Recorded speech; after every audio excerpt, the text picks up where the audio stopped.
Thank you very much. Good afternoon.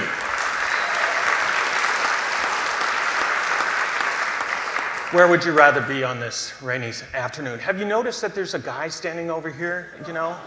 I'm curious about that. He's either a spy or he's a really good graffiti artist. You know, I'm sure, you know, it's just, he doesn't even know I'm talking about him. Okay. No one will listen to us unless we bring our drums. No one will listen to us talk about AIDS unless we dance. These are the words of a farmer, a woman, Aida Namulinda, and I can remember sitting in the remote village of Bute in the eastern Busoga region of Uganda in East Africa. As Aida spoke these words, we were in the middle of a banana plantation, dwindling coffee crops, cassava crops, as she began to mobilize the women of her community to perform for the visiting medical doctors from the big capital city of Kampala. As we set up our recording equipment, Aida sat with me and discussed why she does what she does, why she dances when she is so weak herself. She encouraged everyone involved, including myself, to dance, to sing, and most importantly, to listen to the group's messages concerning proper condom usage, faithfulness to partners, and sexual abstinence.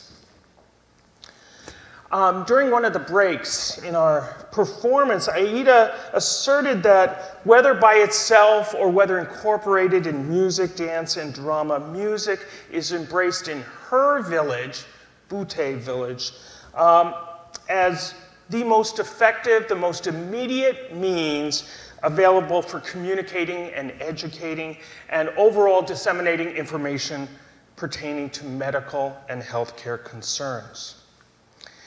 As she returned to lead her women, to lead the women of the village, Aida dramatized a powerful series of songs outlining specific ways women can fight back. Women can fight back against the spread of HIV and how they must reclaim their life, reclaim their health and change their lives. In many ways, Aida was singing for life.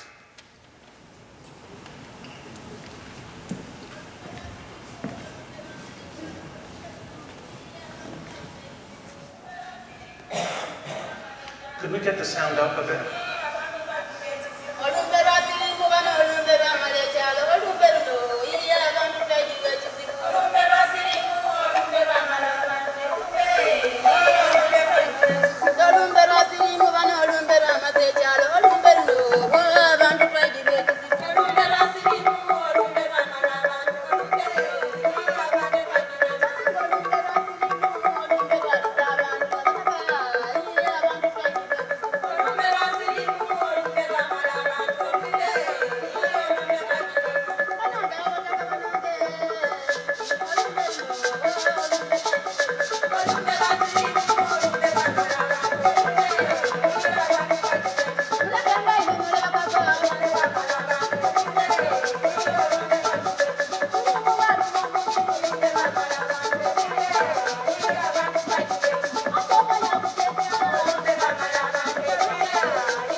Namulinda and the other farming women of Bute village in this particular song outline the physical onset of AIDS and then go on to describe the difference between the physical manifestation of full onset AIDS and TB, and then go on to talk about the differences about how to diagnose cholera and all the different manifestations with little and oftentimes no financial help, support from government agencies, local and foreign NGOs. Women's indemnity groups often turn to traditional and more historic forms of information dissemination, music, dance, and drama, and for the purposes of counseling, healthcare, healing, and other forms of medical intervention.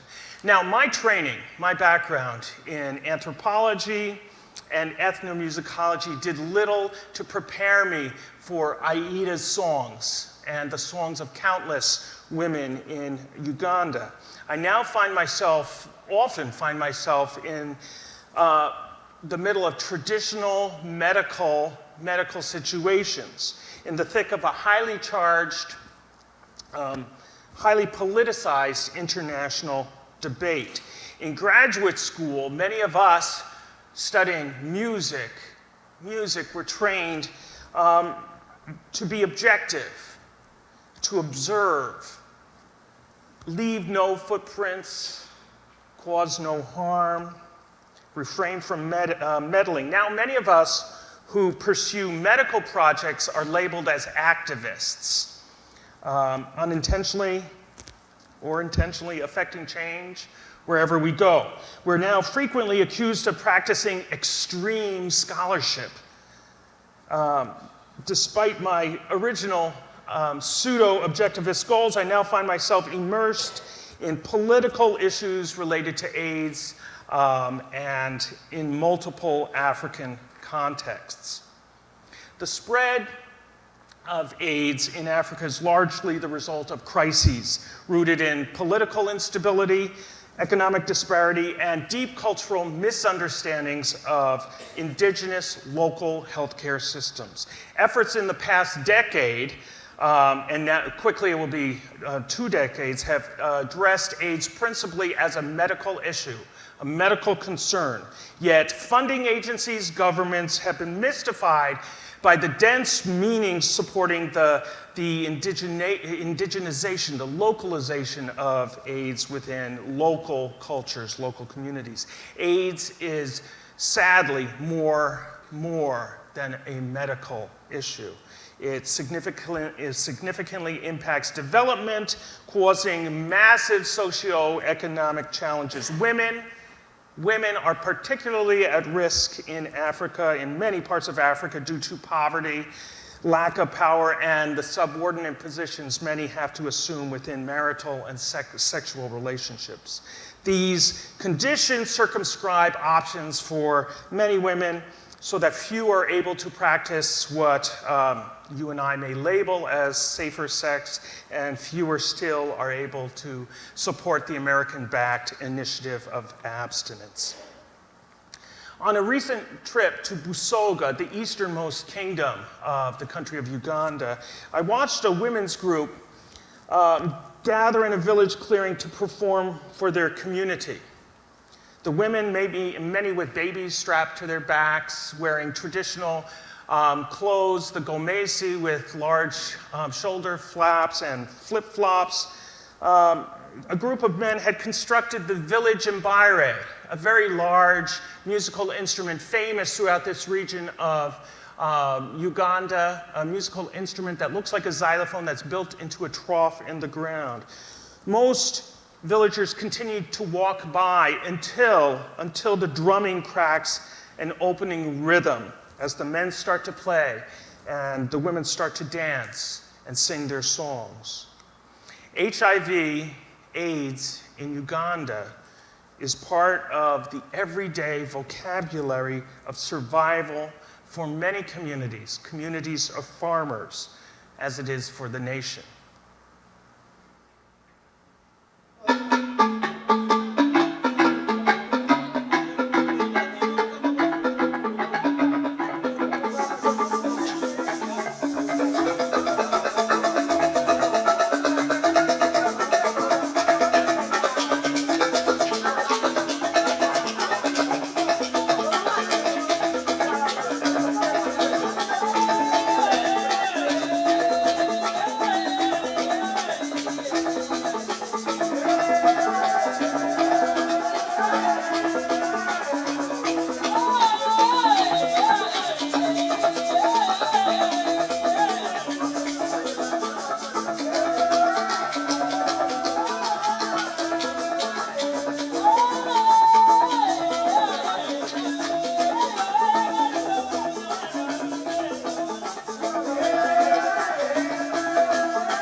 music for the residents of this village, Chibali and Busiki, is the only form of medical intervention available to them. As a member of the Jumbo theater group in Kampala suggested to me once, music has in fact saved many communities in East Africa. As he said to me, music to me is food for the soul. From our African perspective, messages are portrayed better through music. When you approach something like HIV/AIDS that has such stigma, and just walk up and say, people have come to talk about AIDS. People are shy, and they will not come. When we come together and sing, we get some new feelings. Some of us have problems, but when we sing together, we forget our problems, so it saves us too. And these kids are all HIV positive themselves. The sounds of cicadas, open and outdoor recording I made now over 10 years ago, a recording of Vilimina Nakiranda, deep in the village networks of eastern Uganda.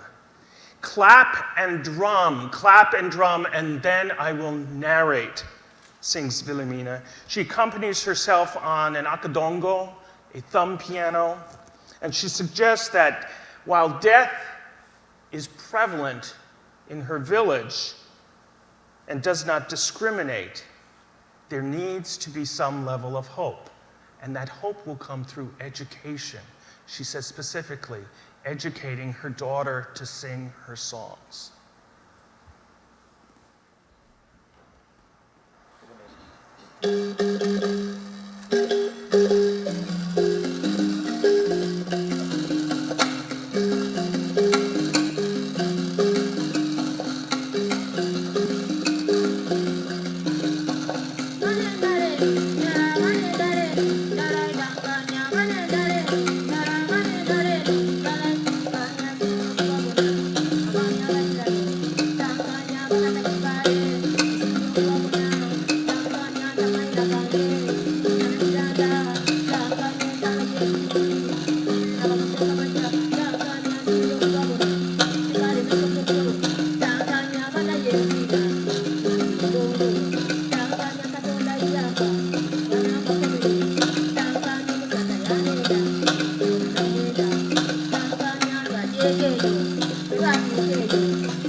Vilimina sings, saying that every single medical intervention in her village has failed. She says, the white men in Kampala, the foreigners who come in with their medical ideas, have failed.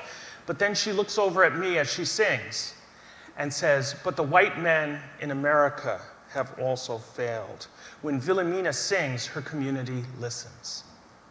When I concluded my work with the witch doctor, Maboni Nabanji, I asked him if he had a recommendation for the future of AIDS prevention in his country. His response: we need to strengthen the coalition between witch doctors, medical doctors, mosques, churches, and universities. One way we can effectively promote such a coalition is to learn each other's songs. If we can make sure that people are getting the same accurate messages and information in churches and classrooms as they are getting from me and from hospitals, then perhaps someday we will have a difficult time remembering AIDS. My brief observations today represent the efforts of many women across Uganda to combat the HIV virus in ways in which local governments and private multinational and multilateral NGOs have been largely unsuccessful. Local and external funds rarely trickle down to the village networks, networks that comprise the majority of the country. Any research that comes out of my experience, therefore, has to represent and respond to the challenge issued to me by countless women, and that is to demonstrate why the HIV rate in Uganda is coming down slowly, rapidly, in fact, among women's groups that have little access to information. Only when supported and encouraged by local performances, local music traditions have musical initiatives taken root and flourished in local healthcare systems. Over the years, I've taken many photographs, countless sound recordings, and conducted scores of surveys and interviews. In retrospect, when all of these materials are lumped together in endless piles in my office and in my house, they seem like nothing but documentation. More important are the relationships that I have formed, my personal experiences with HIV in Africa since the early 1990s. I've been privileged to walk along strong and motivated women, many of whom have passed along since we first started walking together. Today, together, we've experienced pain and suffering, loss in everyday situations of homelessness, rejection, poverty that still easily shock and appall. I've never grown accustomed to everyday pain and hopelessness, particularly in the grassroots areas where disadvantaged women have little input concerning decisions they must make in their everyday lives. That many voices in Uganda continue to sing for life no longer shocks me, as it once did. It inspires me now more than ever. The sounds of children singing, the experience of women dancing their diseases, and the knowledge that more and more men and women are learning to live positively with HIV continue to move me as I continue along my own life's journey.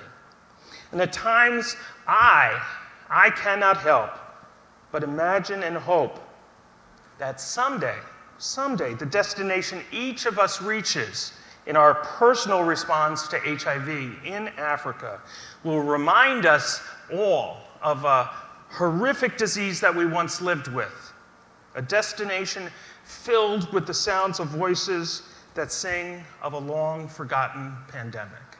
Thank you very much.